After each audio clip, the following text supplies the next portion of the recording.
Alright, I am back with a Cult of the Lamb video. I am not a cool Twitch streamer, which is where you will probably see this game the most. I am just a lowly wannabe YouTuber, so I am going to just play around a little bit with this and kind of show you what it's like, show you why I have liked it, show you what it is lacking a little bit, and we can kind of go from there. Okay, so as you can see, this is my home base, which is a cult that I run, where I recruit a bunch of little animals and monsters to worship an idol of me, but we are all serving a dark god who is chained up in some dimension somewhere, betrayed by 4 evil bishops who also tried to sacrifice me at the beginning of this game, and that is a big no-no. So it starts with this idol in the middle here. You assign followers to worship it, and then once the meter fills up, you collect the prayers or whatever they're doing, and then once this bar fills up, you can unlock new buildings. There are a ton of different buildings you can unlock at your camp. An important one is making little houses for all your followers. If you do not have enough houses for your followers, they will not be rested, they will not be happy, and your faith meter over here will go down because everyone does not believe you can run an effective cult. Over here, this is the place where I grow crops. There's berries and mushrooms and pumpkins and stuff. You see the hunger meter here. You have to feed your followers. You can grow stuff there. You can find stuff in the wild. You can catch fish in a different part of the map. And if you let that get too low, your followers will literally starve to death, which I don't think I've had anyone die from that yet, but it's definitely possible. My one lone death over here was a guy I sent out on an expedition. He came back with some stuff and then died on the spot. I'm not quite sure what happened there. Here is an altar where my followers leave me presents. Here's a bonus collection of prayers or whatever. I think I put this in the wrong spot. I think I'm supposed to put this where there's a lot of foot traffic. This condenses resources into better resources. And then there's a lot of stuff like decorations, like you can do pathing, you can do these little pillars. I really have not experimented with that much decoration right now, but there's a lot of stuff. You can build Stonehenge, you can have candles and flowers and different kinds of paths, different kinds of stone structures and things like that. Obviously, you're going to see people make some pretty crazy stuff with this, and I am not really good at like organizing things like that. Like I'm not really good at base building in games like this or Animal Crossing, so that's not really my thing. But I'm doing my best, and we will. What does this guy want? Did I do something for you? I don't know what I did. Oh, I recruited someone he wanted me to recruit. Your individual followers have loyalty to you, and the more they like you, the more they will pray faster and harder and give you more resources, and they will also give you pieces of currency that will allow you to upgrade your powers. This building is the temple. A lot of stuff happens here. It's kind of the day-to-day running of the cult.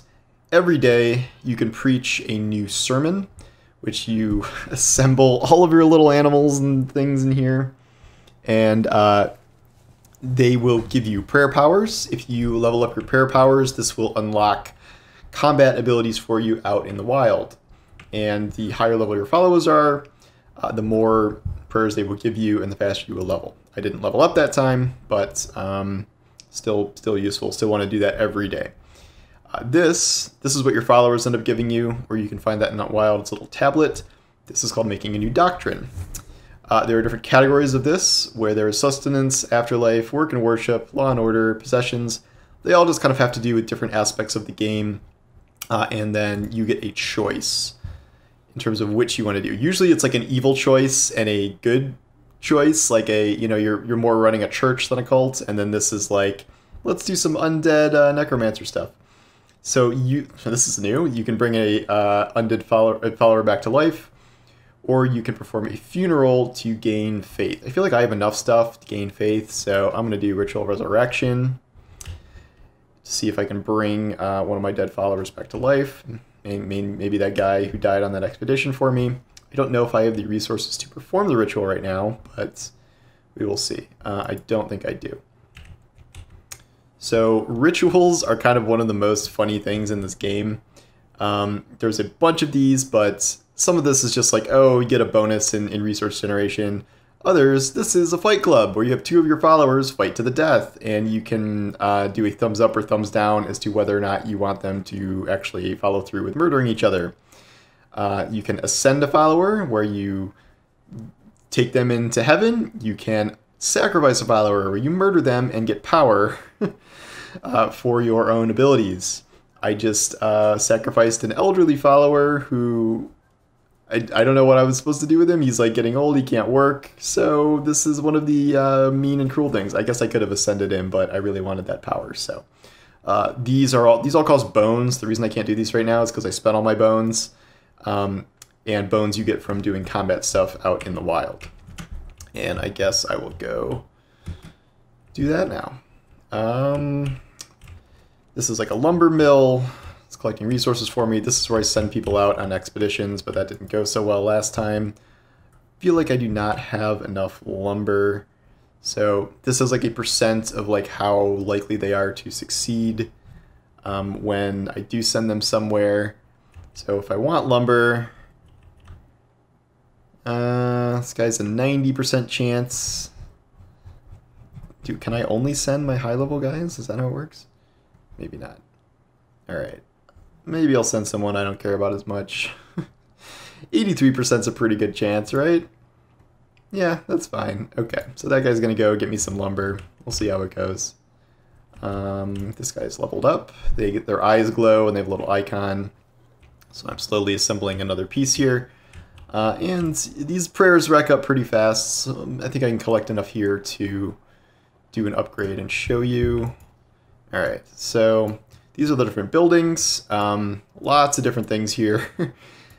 There was a bug when I first started this yesterday where I couldn't unlock this entire row and I was kind of hard locked, but that is not the case anymore. So in this case I can unlock ritual cooldowns. Yeah, ritual cooldowns, that's a good one because rituals take forever to actually reset. So I'm going to reduce those by 50%. I already reduced their cost by 50%, so we're going to be doing some more rituals. And this guy is also leveled up.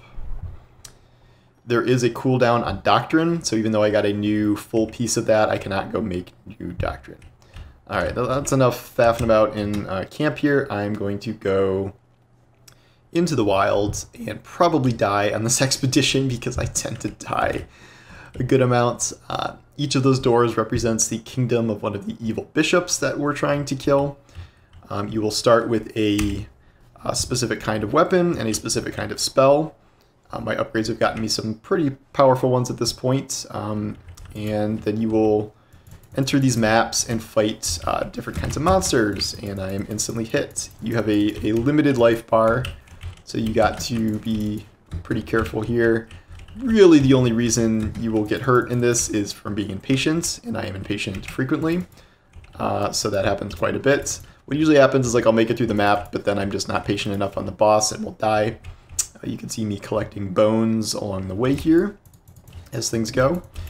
And here's some little cult dudes who are, nope, yep, see, I wasn't patient, I should have dodged. Combat is a little basic here. It's just pretty much rolling out of the way for the most part. And that's not exactly the most thrilling, but, you know, it's okay. Not quite as advanced as something like Hades, but you can certainly see the Hades influence here. I don't even know what this spell, I should have read that text more carefully. I think it's just like a sniper shot, I'm pretty sure. The sword I have is one that generates currency, where I will need to collect all these little red orbs in order to use more of my spells. And regenerate on those is not great right now, but I'm also not like super high level, so I'm not all that surprised it is what it is right now.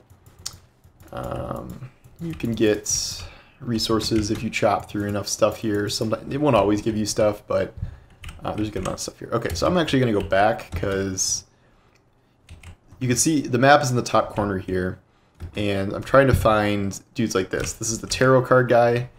This will give you a bonus for the rest of your run. receive double the health and healing. This, I think that's always a good one. Really always pick that one when I see it.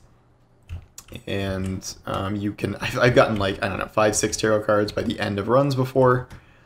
There is, depending on the paths you take, you can actually get quite a lot of those. I do not have, yeah, it does take a really long time to charge your spells, which I don't love, but again, those are upgrades that kind of come in time. I'm supposed to be collecting mushrooms for this dude, and those are, I kind of forget that they're there, but you just chop those up. Alright, so I feel like the spell isn't very good. It's a little, there's a lot better spells that I've seen. Alright, I gotta get out of here. There's too much stuff going on. You also want to like chop down grass and stuff because it obstructs your vision when you're like actually trying to kill all these things. Sorry for the sound of me jamming on space bars. I continuously try to roll out of stuff here. That is an armor heart. So it's a bonus heart above and beyond. And see, since I picked that upgrade, it gave me a full heart instead of a half heart. You can get other tarot cards that are permanent unlocks. Well, not permanent unlocks, but permanent abilities that you will be able to find these in your runs. You can buy those for gold and get them out in the wild sometimes.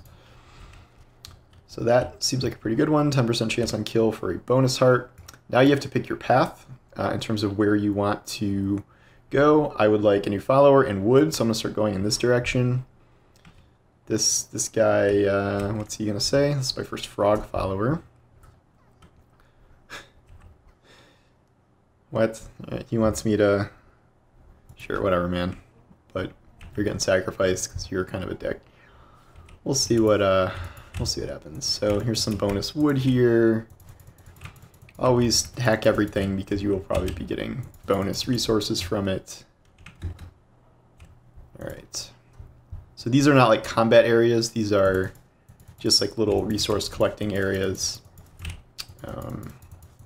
You need all of this stuff, obviously, to make buildings and things. And you want to focus on what you're low on. Alright, so now we're going to a new combat map. This one has a special modifier, chest drop food, not gold. That sucks, because I really would like gold. But, whatever. We will see how it goes. Alright, so people are dropping hearts in the wild. That's good. These are dropping bombs on me. Don't appreciate that. Oh, no, please go away. That guy looks really scary. I'm going to shoot him with my little shotgun spell here. As you go, you can get new... Ow. You can get new weapons and spells over the course of your time here. I'm just getting crabs. I want gold. Whatever. And they will usually be upgrades, so you'll probably want to take the new ones. Ow, I hate the things that shoot these little gnats at you. Alright. More food. Follower meats. Yeah, you can have your guys be cannibalistic, which is... There are bonuses to make that actually benefit you, as opposed to making it freak everybody out, which normally it does, as you might expect. But yeah, as you can see, combat's a little basic here, for my tastes. It hasn't really changed much since I've started playing, but it's still fun. The enemies have gotten harder, just my powers haven't really changed all that much. I'm also playing, I don't have my headphones in right now, so that's not the most helpful. Come here, frog dude. Nope, nope. Okay, so this is where you get the choice of a new weapon. Vampiric Axe can heal you. These tentacles will strike out in 4 directions. I really like axes in this. They're slower speed, but they hit really hard, which is nice. I'm gonna go this way. Yep. Alright, got tarot card options here. Increase weapon damage. And can I get, oh, I get 2? Is that how it works? I don't think I've ever seen this room before. And then critical hits, okay.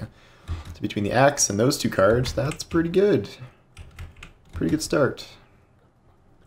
And another tarot guy. I'm going to do the damage negation because the chest one isn't really going to apply to me, I don't think, because I did the food for chest thing. Alright, now we are on to the final boss. This is a sub-boss. If you defeat 4 sub-bosses, you unlock the true final boss of the zone. then the zones will become repeatable with higher level enemies. There is an end to like the story campaign at some point, but I have only beaten one of the 4 mini bosses. Ow. So I still have some time to go there. Alright, do not like archers. They can hit you from really far away. These guys are tricky and running away all the time. Alright, now I'm actually getting coins again. I gotta keep getting these mushrooms. This mushroom dude. Yeah, that's good enough. Please go away. Alright. Ow. So yes, this always happens where like I start getting my life chipped away as I get closer to the boss, and then by the time I get to the boss, it's like, whoops, I should have been more careful. But the double healing thing, when I do get healing, is very good, so. Alright. Please stop shooting arrows at me. I do not appreciate that. Thank you for coins. Yeah, also when the rocks are here, like you'll try to roll away from attacks and you'll get stuck on the rocks, so that's one reason. Ow. Okay, I'm just sucking now. You want to clear those out as well. Okay, so that's the boss up there, so I'm gonna go over here. I figured this would be a tarot card, and it is. Nope, don't want enemies to drop fish. Gonna gain an extra half a heart. So that can be the difference between winning and losing. See, I have 6 tarot cards going, so you get a lot of bonuses racked up by the end there. This is a mini boss. He's killed me once already. I don't think anything really changes when they kill you, but... Okay, please go away. Nope, nope. I have struggled with this guy a little bit. His hopping is upsetting. Ow. Okay. Nope, nope. Did that miss completely? Wow, that was bad. Alright, almost dead. I got a lot of damage this time, so I think I have I have like 2 levels higher of a weapon than I did when I tried last time. Okay, so now the boss becomes a follower who you can recruit and bring back to your base. And that is how most of my followers got there. What are these? Choose follower form. Choose follower form. These are like the different forms your followers can take. I'm going to make sure to get all these bones. I'm going to just do follower form because I want to collect them all. That's very Animal Crossing. Sounds good. Thank you for the lots of coins. And I'm at 3 out of 4 for this map now. Now I go back home. So that is kind of the gameplay loop. So now, if I died, my faith would have dropped among my followers. Since I won, I think my faith will be solid. And then I think a day will have passed, so it's time to give another sermon, collect some prayers, build some new things, and do it all over again. And you're just upgrading, upgrading, building, and building, and it's a lot of fun. I really enjoy it. I did have a soft lock bug, but that was fixed within a few hours, so I don't really have any complaints there. This is one of the followers I found on my trip. Gonna let him join the club. You can like choose what they all look like and stuff, but I haven't really bothered doing that. What is this? What does this guy do? All right, this guy can chop trees. This guy. This is the boss I beat. And what are you gonna do? Probably just worship. This is like, yeah, the overflow worship zone. So anyway, that is the gist of it. When this is black flame like this, I gotta go do stuff there, but easy to get sucked into kind of infinite loops here. As you can see, I already have new tasks to do. Hunger is dipping. I have a bed shortage. I need to build one more bed in order to keep my people happy here. I'm going to upgrade that shelter. And I got to build another bed over here. And then I have enough beds for everyone, and people won't be mad at me. Your dudes will come over and help you. I'm gonna upgrade that to a teepee. Teepees don't collapse very often, and they look better, so gonna do that. So anyway, I'm very busy cult leader. I got a lot of stuff to do here, so I can't spend all day. Oh, look at all these crops I gotta collect, man. it's a lot of like busy work, so like that part is both fun, but it can be a little exhausting. Highly recommend this game. It is extremely goofy, but very fun, and I'm really enjoying it. 25 bucks, easy purchase for me. I've already gotten that much value out of it, I think, on day one here, and definitely something I would recommend, especially in this very kind of barren release time at the moment. No, I don't want to do your quest. Go away. Okay. All right. I will talk to you guys later. Let me know if you have any questions in the comments. Take care.